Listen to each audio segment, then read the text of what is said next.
ये एक कहलाता है चीफ जस्टिस ऑफ इंडिया। ये एक ही बन सकता है। अभी जानते हो कौन है? चंद्रचूड़ है, चंद्रचूड़, डीवाई चंद्रचूड़। इनके ना बेटा पिताजी भी सुप्रीम कोर्ट में जस्टिस थे।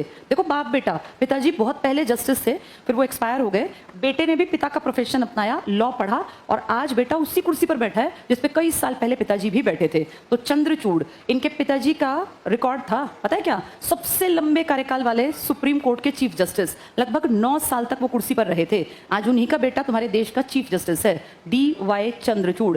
चंद्रचूड़ जी जब नए नए बने ना तो बड़े वायरल हुए थे, बढ़िया आदमी थे। तो एक दिन मैंने इनके बारे में पढ़ने के लिए थोड़ा देखा। इनकी 2 बेटियां हैं बेटा, दोनों मेंटली रिटार्डेड। दोनों जो है ना, उनका आईक्यू नहीं है।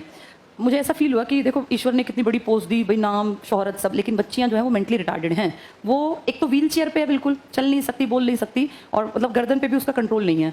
दूसरी भी ऐसे ही है। तो वो उनको ना घर में जैसे बिल्लियां विल्लियां पाल रखी हैं ताकि उनका थोड़ा मन लगा रहे। बोल नहीं पाती कोई सी भी, और अब तो 12-12, 13-13 साल की हो गई।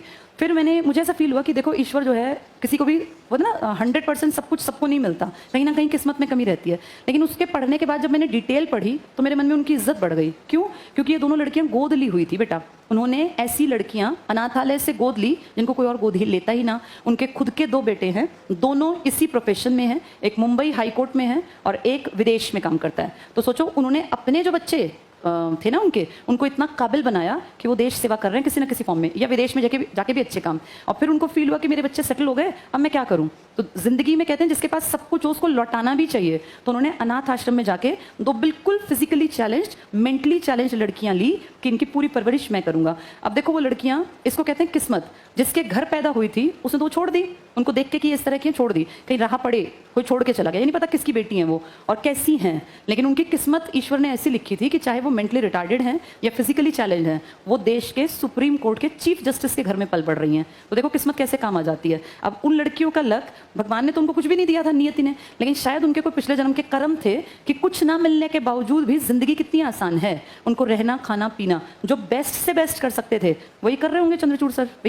ढेर पैसा है, कितना बड़ा नाम रुतबा। तो उस दिन मेरे मन में उनकी रिस्पेक्ट बढ़ी कि लोगों ने सोसाइटी के लिए एक पे बैक करने का होता है बेटा। और उनकी पत्नी का कितना बड़ा जिगरा है। अपने बच्चे पलने के बाद औरतें दूसरे के बच्चे को क्यों पालेगा, लेकिन 2 फिजिकली मेंटली रिटार्डेड लड़कियां गोद लेके और दोनों को बड़ी कर रहे हैं। ऐसे लोगों को ना देखा करो, सुना करो, इनसे इंस्पिरेशन मिलती है कि वो कितना कुछ कर रहे हैं सोसाइटी के लिए, जितना हो सकता था उतना किया। तो हमें भी ना चीजें जब हम कहीं पहुंच जाएं, कहीं जिंदगी में कुछ मुकाम हासिल करें, तो पे बैक कर देना चाहिए। जरूरी नहीं कि हम किसी को गोद लें, लेकिन कहीं ना कहीं किसी न किसी की मदद, चाहे वो पानी पिला के हो, खाना खिला के हो, किसी की मदद करके हो, ये कर देनी चाहिए। ऐसे लोग हैं जो दुनिया में दिखाते हैं कि इनकी माओ ने कितना अच्छे संस्कार भरे इनके अंदर, कि अपना करने के बाद दुनिया का, समाज का भी भला कर देना। डीवाई चंद्रचूड़।